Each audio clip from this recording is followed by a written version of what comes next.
Ace is the place with the helpful hardware, folks. This Thanksgiving, think outside the oven and get Thanks Grilling with Ace. Get a new grill and choose from top brands like Traeger, Weber, and Big Green Egg to add even more flavor to your Thanksgiving turkey, side dishes, and desserts. Plus, right now, get free assembly and delivery on all grills and accessories $3.99 and up. For the best help on the best grills, stop by your local Ace and get Thanks Grilling. Ace Rewards members only through December 24th. See participating stores for scheduling or exclusions.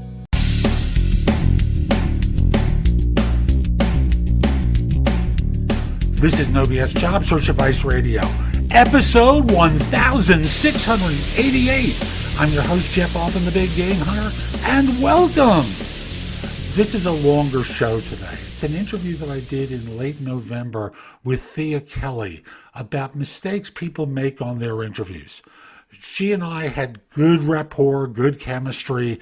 It's a fun interview and I think quite useful. It's about 30 minutes long, I would say. Hope you find it helpful. Hope you enjoy it as well. Hope you give the show a thumbs up in Apple Podcasts, Spotify, wherever you listen to the show. Give it a great review and a thumbs up. It does help other people discover this show. And I know you want to help other people. It just doesn't take much. And by the way, you can also share it. Share it to your Facebook page or Twitter or LinkedIn. Again, it helps other people discover the show. And with that, let's get going. Hi, this is Jeff Altman, the Big Game Hunter, and you're either watching Job Search TV or listening to this as No BS Job Search Advice. Let's call that No BS Job Search Advice Radio. Every once in a while, I mess up the intro. I like to spend some time daily providing great information about job search because I frankly believe it doesn't have to be that hard, difficult, painful, or take as long as it does. It's just the skills needed to find a job are different than those needed to do a job. And for those of you who've been with me for a while, you've noticed that periodically what I'm doing this year is bringing in guests to interview them about job hunting and different elements. And today, Thea Kelley. Ta-da! Thea's a job search and interview coach based in the San Francisco Bay Area, working with job hunters nationwide. She has a book out. It's an Amazon bestseller called Get That Job, the quick and complete guide to a winning interview that was hailed as excellent on Forbes.com. Now, she's going to have a couple of promos for you at the end of the show. If there's a point where you go, I've got to go do something else, forward to the end, pick up the information from her about how to subscribe, how to get some of the gifts that she has. So this way, you don't lose out. Welcome. Jeff. We had such a nice time chatting about the show a while back when we were planning it, so I'm really jazzed to be here talking with you again. And we're going to have another good time today. Yeah. How did you become a coach? How did you wind up going into this field? Well, back at the beginning of the big recession in 2008, I was working as a corporate trainer, and I got laid off. And before that, I had been working with job seekers before in various other jobs. But at some point, I wound up as a corporate trainer. I got laid off because it was a real estate related business, and I feel like I'm going too long. Anyway, to keep me going while I was looking for a job, I started writing some resumes, and then I thought, well, I like this a lot better than I liked my job. I'm just going to keep doing this, and so it's been. 10 years I've been in my own business now, and there were like another 10 years before that I was working with various agencies like Lee Heck Harrison and Jewish Vocational Services and stuff like that. Cool. Yeah. And today we're going to be talking about ways that people shoot themselves in the foot on their interviews. Because Lord knows, I've seen it a million times. And I've gotten the debriefs after someone does an interview when I was still doing search. And I'm hearing all the stories from people, from my clients that were telling me about, you know what this imbecile did? And we've all been that imbecile at one time or another. Never me. Oh, no. Not me. I was never 20 years old looking for a job. Not me either. No, I was perfect. Yeah. So let's talk about some of the ways that people shoot themselves in the foot. What's the first one we're going to talk about? Well, let's start with money, Jeff. Oh, money. So don't throw it away. And there are a couple ways that people throw money away in an interview. And the first thing they do that really messes it up is destroying their negotiating position by not having a good answer to the question, what are your salary expectations? And that's one of the first questions they hit you with. Very often that happens in the phone screening, right? And that's when there's beginning the negotiation. Right. And job hunters don't recognize that. Yeah. No, they don't. No. So when you're asked about your expectations, the first thing you want to do is put it back on them and say, can you tell me what the range is that's budgeted for the position? And in certain states, they're legally required to tell you, although don't get hung up on that, because if they forget what the law is, you don't want to confront them about it. But usually, a lot of times they will tell you the range. Then what you want to do is not commit to that range, but sound generally positive. So you say, well, that sounds like a good ballpark. And I'm sure that once we decide this is a fit, we're going to be able to agree on a compensation package that's fair. Excellent. And I know I'm an East Coast guy. I came out of the New York area where the law is you can't ask the question about current compensation. And a lot of the firms in the New York area have, whether they're interviewing someone in New York or interviewing someone in Iowa, they've all stopped asking the question about current compensation. Yeah. Because phone numbers, which used to be one of the determinants of where someone lives, aren't valid anymore because we all have mobile phones. Right. And I hope that they won't ask you that question. But if they do, again, you want to sort of switch it back to, we're just getting started now. You're learning about me. I'm learning about the position. Can I ask you, what is the range for the position, if you haven't already asked that? And then give the best ballpark answer. Now, if they happen to come back with, well, we don't really have a range, or, what I'm really looking for is what you want, or they somehow dodge the question, then a good way to answer that is to say something like, well, I've been looking around online, I've been talking to people, and I'm seeing salaries anywhere from blank to blank, and give them a well-researched and fairly broad range, but then go on to say, and I'm sure that once we agree this is a fit, we'll be able to agree on something that's fair. So you notice, even in giving them a range, you're not saying, I expect something in this range. You're just saying, this is what I'm seeing out there, and I'm sure we'll be able to agree on something that's fair. That's if you have to say something more specific. And I'm wondering if you might just add in a phrase along the lines of, when I'm looking at that low end of the range, I'm seeing people more junior than myself. So I don't see myself as being a low end of the range kind of woman, a low end of the range kind of guy. I see myself more mid to upper level of this. And we can, as you said, sort that out as we go further along. Yeah, that's a very good idea. Yeah. Because that closes off them saying, oh, 150 to 2.25, we can get them for 150. Okay. Right. Absolutely. Good. Or, don't even tell them that low end that you saw that wouldn't work for you. So either or both of those approaches. And by the way, one of the free gifts that you mentioned, Jeff, is a salary, how to answer the salary question, an infographic. So it just walks you through what I just said about what to say if they say this, what to say if they say that. Excellent. Got that commercial in, did you? Oh, well, I want people to know what kind of tools they can get. It's really handy to have these little tools like that. You betcha it is. Yeah. So we've covered the first one of our 9 ways. Yes. So what's number 2? Okay. So number 2 is, don't give standard answers that you heard on a podcast or saw online. So anything I tell today, don't go, oh, that's exactly what I'm going to say. Maybe with the exception of the what are you looking for salary wise? That one you can be a little formulaic. But the questions that are really about you, never just give an answer because you found it online and it sounds good. You want to really be authentic and at the same time strategic. And authentic and strategic are what I call the yin and yang of a good interview.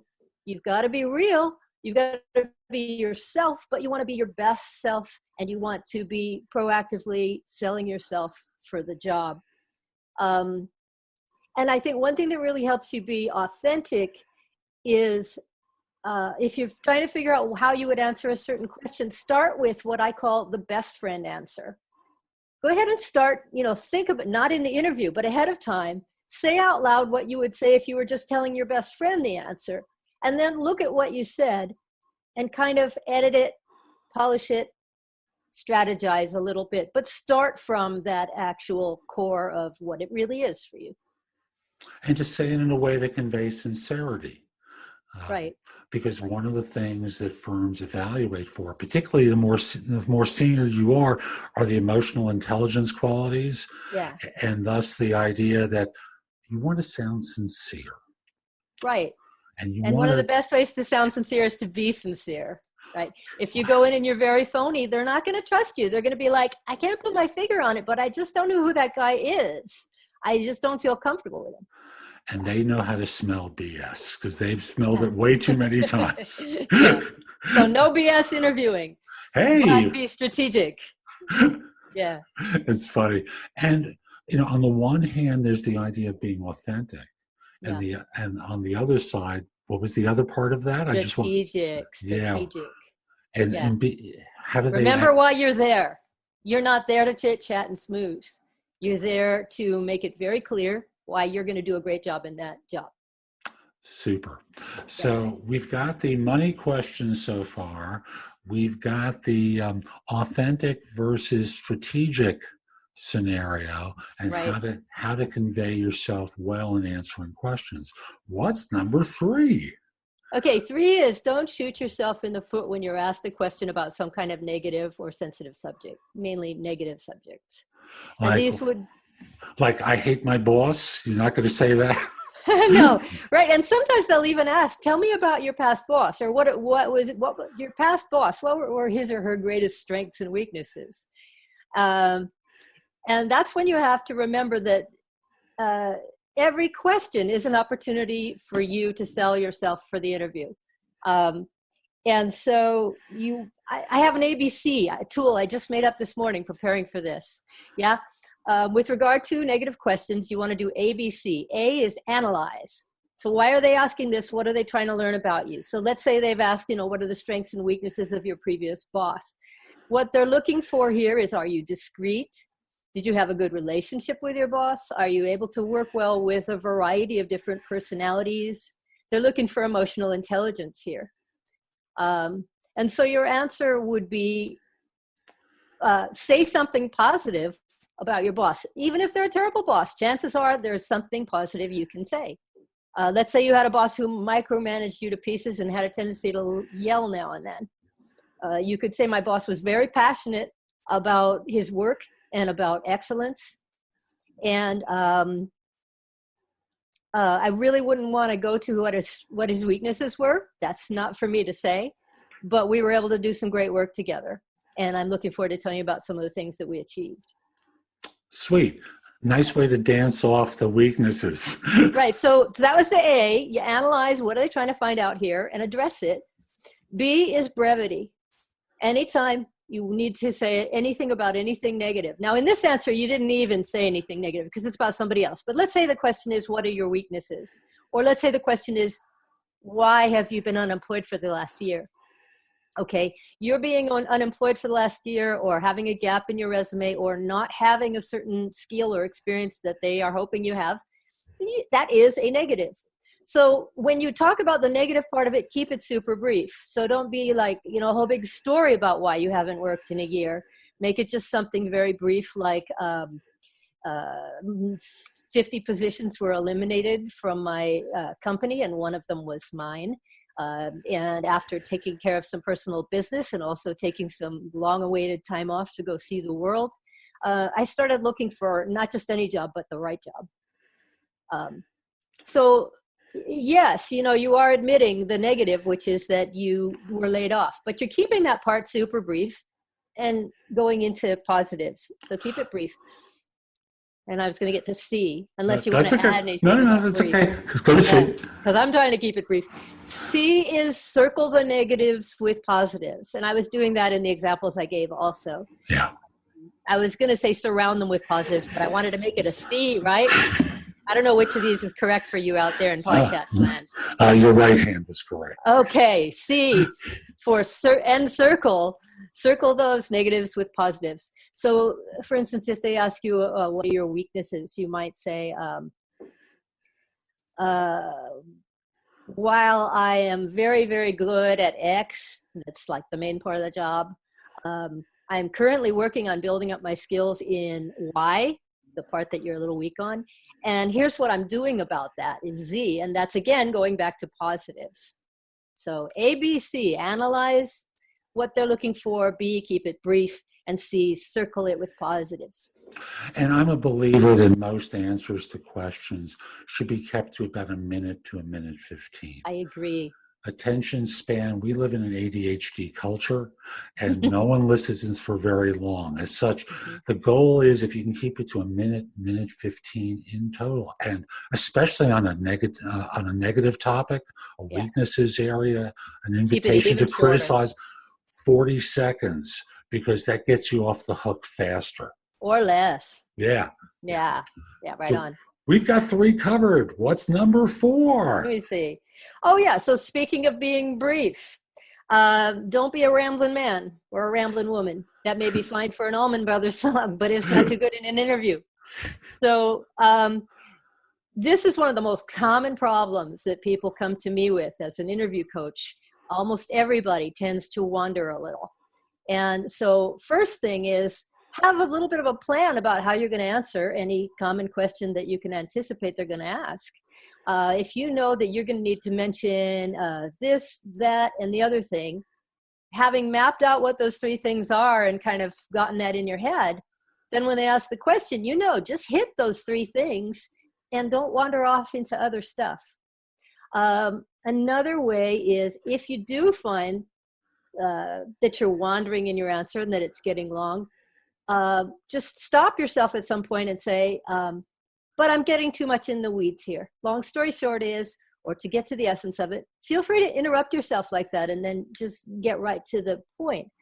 And if I could give one more tip on being brief, know how you're going to end your answers. A lot of times people have trouble ending an answer because they're like, what do I say at the end? Do I just stop? No, it's good you want to have an ending where you either refer back to the question, blah, blah, blah, blah, blah. And so that's, I think, my greatest accomplishment at my current role. And my version is I teach people to signal the end of the answer. I think of the way most people speak is having a musical tone. So and it's funny, I was listening for your version of this, and it's the slight downward note. Yeah.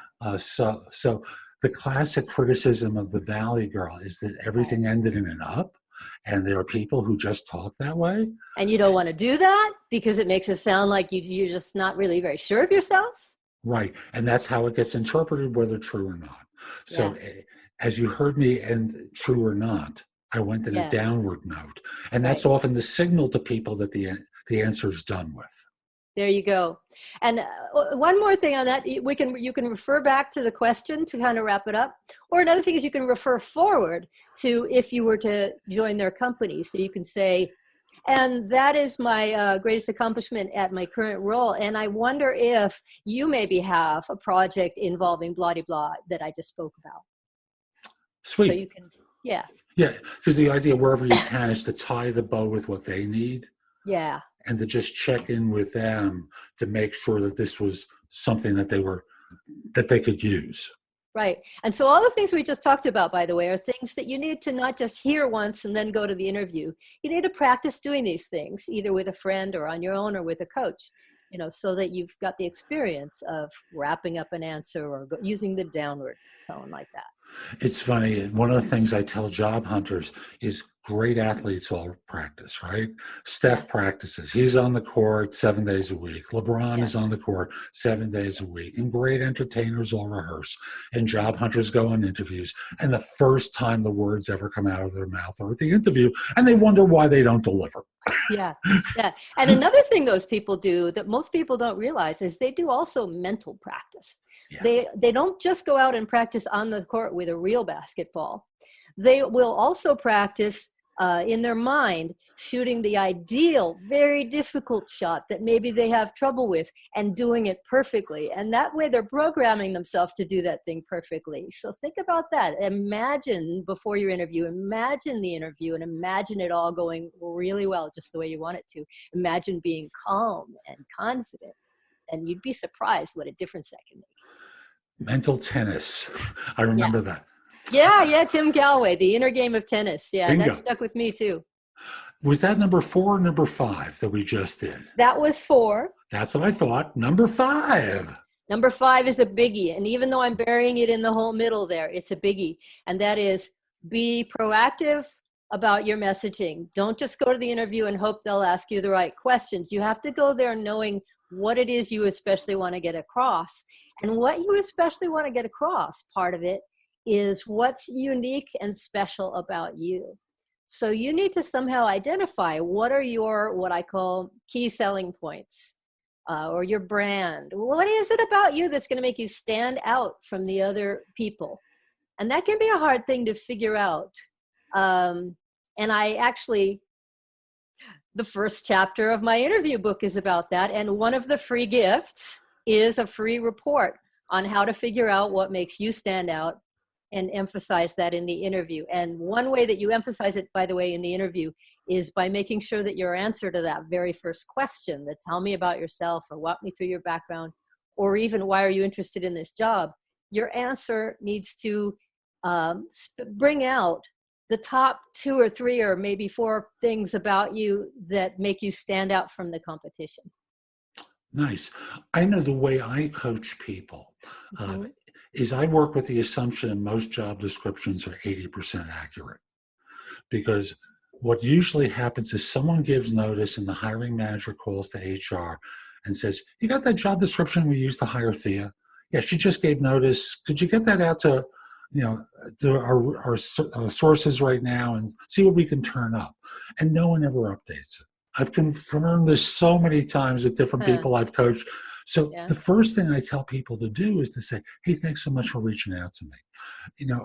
I recall the position description, or I'm curious why you reached out to me. Could you give me a sense of the role you're recruiting for? That's a great question. And what I can do to help, so they can hear the thinking about the job. And thus when they say, tell me about yourself and what you've been doing, or walk me through your background, what they're able to do is start off with what I consider the 20-second synopsis of their experience. I've been in the field now for X number of years. For the last 5 years, I worked for so-and-so. I've done this and that. Before that, I worked for so-and-so doing this. But what's probably most relevant to my background for this role is my experience with. And people tell me in person when they use that phrase, it's like they notice like a dog's ears perk up. Scooby. They have the Scooby ears. For those of you who are too young to be relevant to Scooby-Doo, cartoon character, Scooby would wind up. I think that's just become part of the culture. You don't have to have actually watched Scooby-Doo cartoons. Just making sure. So the idea is as quickly as possible to tie the bow to show how you're special. That's I agree very with true. That's very true. And to sort of bring together what I said and what you said, you need to know what's special about you, and you need to know what they're looking for and find the common elements between the two. And that question of, what are you really looking for, or what's your top priority for the job? You want to ask that before they even get the chance to say, tell me about yourself. So try to slip that in right about when the small talk is drawing to a close and say, well, thank you very much for inviting me to interview. And I wonder if I could ask you a quick question before we start. And then you ask that question that you just mentioned, Jeff, about, can you tell me a little bit more about what's really most important in this role? Or I've read the job description, but I'm just wondering if in your own words, you could tell me what do you really need? So both those things, very important. I see we have a lot of common approaches, even though we're on opposite coasts. Number 6, I believe it is. Number 6. Number 6. Oh, yes. A related point is don't wait till the end to ask questions.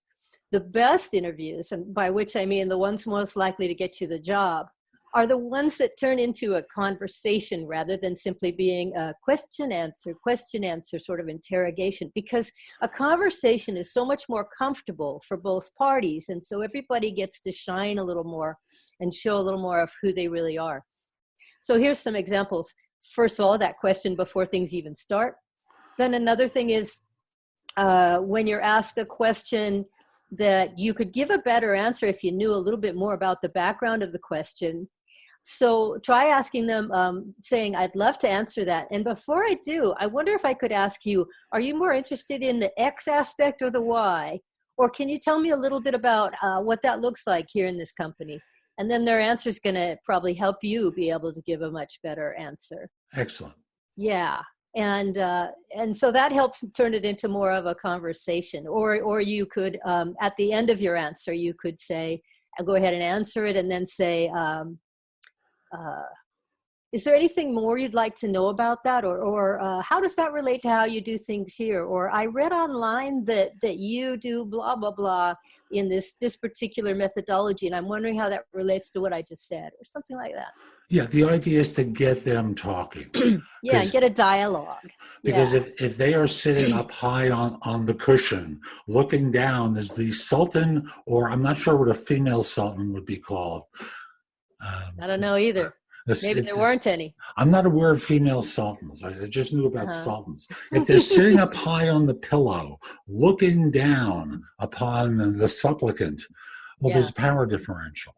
And the idea is to level the playing field as much as you can, turning it into conversation, because suddenly there's a point where the more they start talking, you'll notice they're liking you more. Yeah. And asking good questions is a skill, and they will be, and it shows that you're interested. Mm-hmm. It shows that you want to know all about the company you want to learn. You know, they may remember that you asked good questions more than they even remember what your answers were. Agreed. Yep. Is this number 7? We're up to number 7. Yeah. 7, be specific. So one of the most common problems that I hear in the people that I work with is being vague, giving answers that are generalities. So when they're asked about their experience doing this or that, you know, they talk very high level. Or when they're asked, what's your approach to doing something, they'll say, my approach is, but they don't offer an example. So one of the best ways to be specific is to add examples. Quantities are also valuable. If you can, when you're talking about what you did, talk about the results and quantify the results. Because if you say that I implemented Salesforce at our company and that really improved efficiency or improved sales, well, do you mean just a teeny bit? Or do you mean a lot? You know, so try to give an approximate number. Honestly, this is another one of those things where you want to be authentic. Don't make something up. If you really don't have the number, then describe it with an adjective instead, dramatically or significantly or by a pretty good amount, or, you know, just at least give a sense of how much. And stories. Then we should get on to stories. Money saved, money earned, percentage improvement. Yeah. Right. Or if you're in a role that can't be quantified in those ways, a call center is always my classic example of this. You know, I handled 14% more calls than comparable people in my office. Right. You know, some numerical measure, because business is the language of numbers. It is. And then if you're like in HR, for instance, sometimes numbers don't always come into your work. Try and give instead feedback, anecdotal, maybe quote somebody. Like, do you remember something really powerful that the CEO said to you about your initiative? Did he say, this is the transformation I've been trying to make happen for the past 10 years. Thank you for doing this. You know, you could literally quote that. And it really makes your answer more specific and interesting and memorable. Excellent. Yeah. What are we up to now? Is it 8? Okay. 8. Yeah. Be ready to prove your soft skills and your emotional intelligence.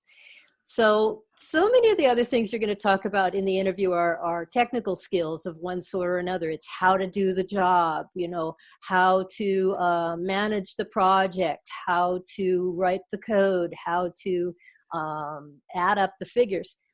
But they're also looking for somebody who has good emotional intelligence. And this means things like self-awareness, social skills, communication skills, empathy. So there's no use claiming these things. There's no use just saying, I have a lot of empathy. I'm a really empathetic person. Yeah. Anybody can say that. Everybody thinks that about themselves. So when it comes to things like that, you need to kind of prove it. One way you can prove it is by demonstrating it on the spot, by showing empathy toward everybody you run into in the interview. And that doesn't mean getting all mushy-gushy about it. If the person says, oh, I'm having a hectic day, you don't need to say, oh, is that hard for you?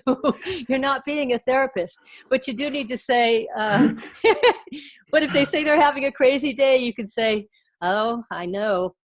But so it seems like you're keeping on top of it, huh? Or whoa, that sounds challenging. Just a simple little thing that shows you're listening. Empathy can also be a matter of being patient when there's an interruption, especially, when you're at the front desk and you're first arriving there and the receptionist is too busy to immediately get to you. By looking relaxed about it and realizing, hey, she's got a lot on her hands right now, or he has a lot on his hands, they're going to get a good vibe about you. And really, it counts what everybody in the place thinks about you, because you never know who the interviewer is going to ask. What'd you think of that person? I've had clients ask the driver who would bring someone from the airport for the interview. You bet. The receptionist. When I used to do a lot of work on Wall Street, it used to be the shoe shine guy who'd come around and shine everyone's shoes in the trading floor. Yep. What'd you think of that guy? Right. Because they were looking for how they treated people. Yeah. So be good to people. Yeah. It's like there's one video I did called the waiter test. And if you're out for a meal with someone who's going to hire, it's observing how they deal with the waiter. Right. And yet, if you're obsequious about it, and you're obviously doing it, it's obviously not usual for you to be nice to the waiter, then it's going to come across kind of phony. So instead of going from how is this looking, go from just go from your heart, go from a place of actually trying to appreciate and respect everybody around you for real. And it works out so much better. Authentic care works wonders. And there you go. As Groucho said, if you can fake caring, you can make anyone convinced. Yeah, the Groucho Marx school of interviewing. One more way, by the way, a couple more ways to show these intangible soft skills is not just also to have social proof for them. So things like teamwork or getting along well with people or communication skills. Don't wait until they check your references, because they're never going to check your references if they don't like what they saw in the interview and before that. So I always tell people, have LinkedIn recommendations. They'll see that before the interview. They'll already have that in their mind. And sometimes you could even slip in a reference to it. You could say, I have been told I'm very empathetic. You may have noticed that in my LinkedIn profile. Go easy on that, but and one more way you can demonstrate intangible things like emotional intelligence and communication skills is by having stories about it. A good coaching story or a conflict resolution story can show your people skills, and you don't necessarily have to wait till they ask for it. It could come up. Oh, but they almost always will ask the people skills and the conflict resolution kind of questions. Especially in leadership roles. And often what I coach people through, because they've heard of the STAR acronym, but I don't believe in STAR for more senior people. Mm-hmm. I like SOAR, SOAR, with the T being substituted for an O for objective, situation, objective, action, result. And the idea becomes it contextualizes it a little bit more. For a staff person, STAR is perfect. Okay. More senior person, SOAR works better, or if you can't remember it, PAR, which is the simplest one, problem, action, result. Yeah, that's really the heart of it. The other things are interesting refinements. You might want to sometime look up these things. Yeah. I wrote a blog post about STAR versus SOAR. I use SOAR in my book. My version of it is situation, obstacles, actions, results, just to bring out the fact that if you're saying, here was the problem and here's how I solved it, and here's the result, we may not realize that there was this huge thing that got in the way that made it even harder than it sounds that you maybe should mention. But yeah, objectives is good too, to identify, here's what I was trying to accomplish. If I got you right about what that was about. You're absolutely right. Yeah. And everything works as long as you have it mapped out in your mind into a framework. You don't have to memorize these things. You just have to have a sense, because it's your life. You should be able to talk about it. Right.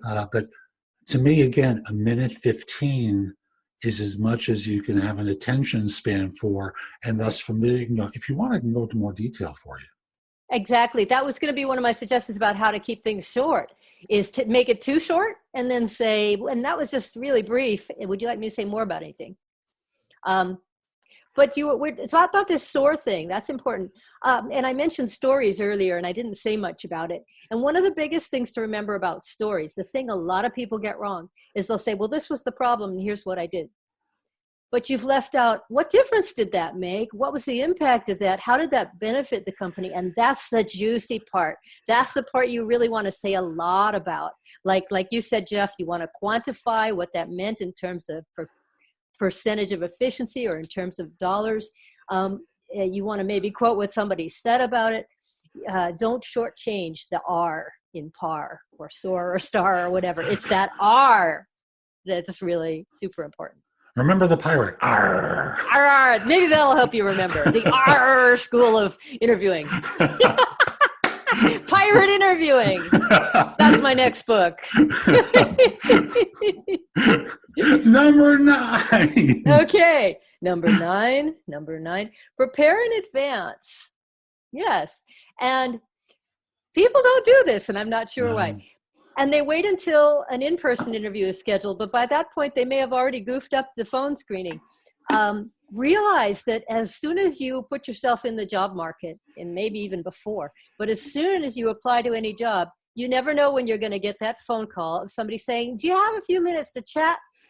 Please realize that chat is an interview. Any conversation with somebody about a potential job is an interview. And you need to have worked out in advance a lot of these things we're talking about. So yeah, don't wait, be ready. For me, the first session I do with anyone I coach is my interview framework.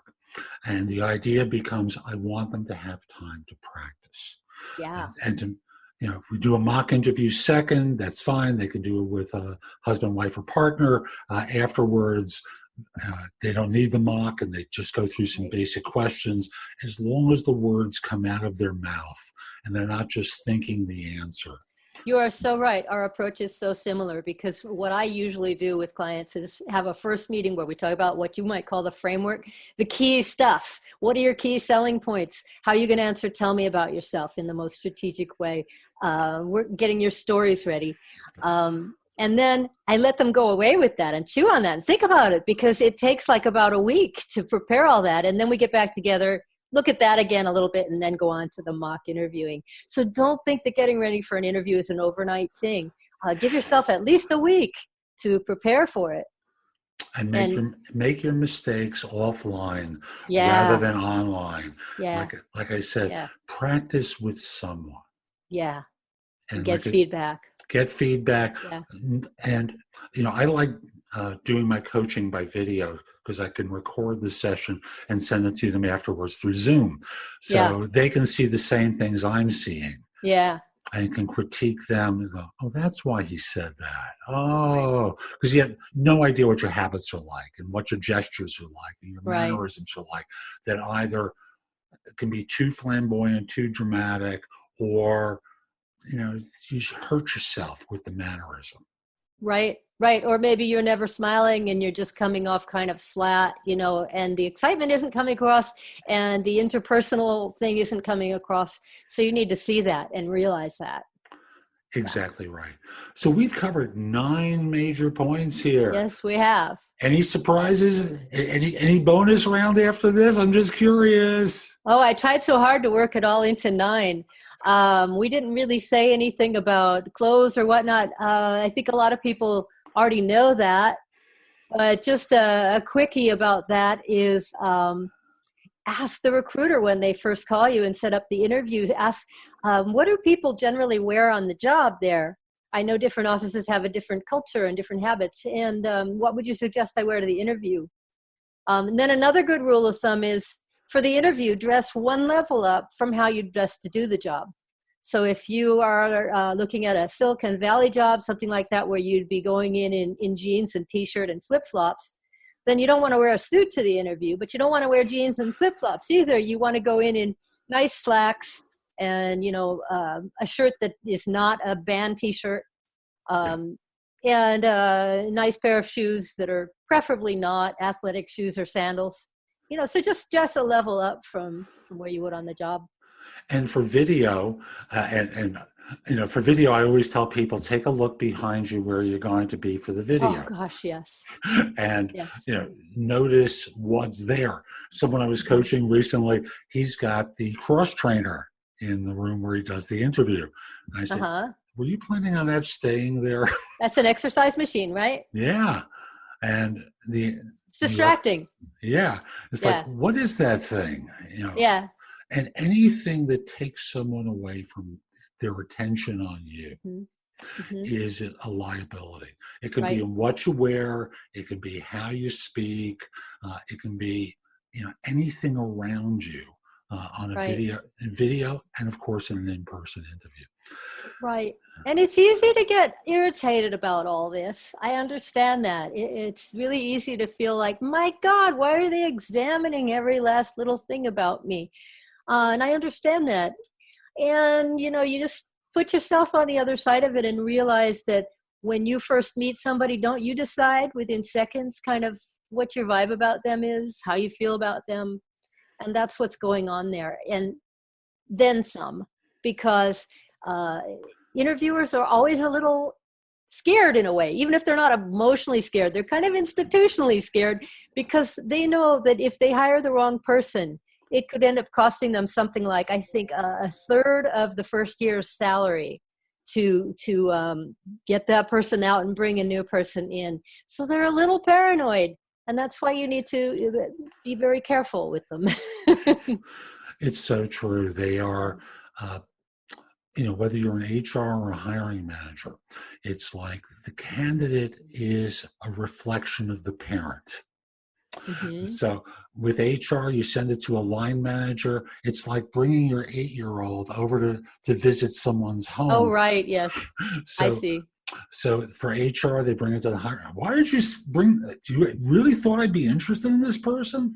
And for the hiring manager, who statistics say within 18 months has buyer's remorse on more than 50% of the people that they hire. Isn't that brutal statistic? I didn't know it was that bad. Wow. It is that bad. But they, like going into marriage, they all have that hope that it's going to end up in a permanent relationship. And they want to feel as though if they brought you to a meeting with their boss, you'd reflect well on them. So there are lots of little things that like doctors do to screen out, hiring managers, HR people do to screen out so they can filter down to the core element. Yep. And Thea, this has been fun. Yeah, likewise. Thank you. How can people find out more about you and the work that you do, the free gift, the website, all that kind of stuff? Okay. I have a blog. It's for job seekers, a helpful tip article at least once a week. It's called greatjobsooner.com. Great job sooner. It's what everybody wants, right? And if you go there and you subscribe, it promises you a free report on how to stand out in interviews. And that was what I mentioned about identifying your key selling points and whatnot. What it doesn't yet say is that there's 2 other free gifts as well. You can also get, like we said, the how to answer the salary question infographic and a negotiation template that it's like a worksheet that enables you to plan out your negotiation meeting, what you're going to bring up with them, what you're going to say after they've made their counteroffer. It's not something to bring in the meeting and look at this with, but it's something to help you prepare so that you know what you're doing. So you can get all those at greatjobsooner.com. And there's also a button there you can click to get a free consultation if you'd like to talk with me about my interview coaching services or my services to help you with your resume, your LinkedIn profile, your job search strategy, just about any aspect of your job search. I would like to help you. Super. And folks, we'll be back soon with someone else with more information, a lot more to help you. I'm Jeff Altman, the Big Game Hunter, and as is the case with Thea, if you're interested in one-on-one coaching, visit my site, thebiggamehunter.us. There's a button on the homepage that says schedule. You can schedule a free discovery call with me or dive right into coaching, whichever serves you best. And I've got thousands of posts there that you can watch, listen to, or read that'll help you as well. Read those, watch them. Yep. There's a ton. It's like more than 7,000. Yep. And now... Learn is right. Yeah. And now if you have an Amazon product, a Fire TV, Fire Stick attached to your TV, what have you, you can download the JobSearch TV app and watch my videos there and learn in that milieu as well. So I hope you found this helpful. I'll be back soon with more. And in the meantime, hope you have a great day. Be great. So that's today's show. I hope you found it helpful. And if you did, here are a few more ways to get more from me. First of all, at my website, which is thebiggamehunter.us, I have more than 7,000 blog posts there that you can watch, listen to, or read that will help you find your next job. While there, if you're interested in one-on-one coaching from me, you can schedule a session, either a discovery call or a coaching session with me by using the button on the home page that says schedule. You'll see a number of different options. If you just want to have a quick chat to see if coaching makes sense, use the discovery call option. If you want the best of my advice with an emphasis on interviewing, go to JobSearch.Coaching.HQ.com, where I've curated information with a focus on interviewing. If you decide to take a lifetime membership at the site, basically what I do is I give you the money back in the form of 1 hour of coaching with me that you can use as 2 30-minute sessions. Thus, the site becomes free. You can also hire me for a resume or LinkedIn profile critique, trusted advisor services, help with a salary negotiation, and much, much more at my website. Like you, I don't work for free. I do charge for what I do. You can also take my classes on Skillshare and become a premium member using the link in the show notes and receive 2 months for free instead of just the one that the site offers. Skillshare offers thousands and thousands of courses, not just simply mine, but on a host of different subjects that can help you in many different ways. Lastly, join my group on Facebook, which is called Career Angles. It's free to the first 250 members who join and is focused on helping you do better at work. Information is shared daily, and we're attempting to build a supportive group there. Ask to join. I'm not letting recruiters in, so it's a safe place and you won't get harassed. And I'll be back tomorrow with more, and in the meantime, I hope you have a great day. Be great!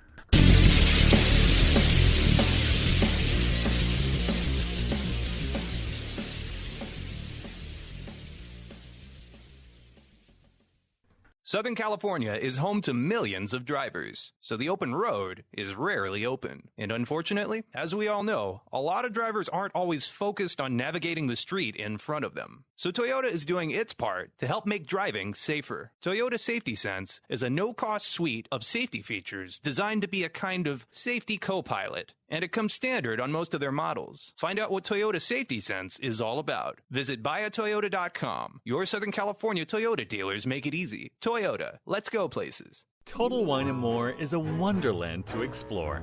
Thousands of wines and spirits, unexpected pairings, and great gifts. Low prices and helpful guides make the holidays magical at Total Wine & More. Drink responsibly. Be 21.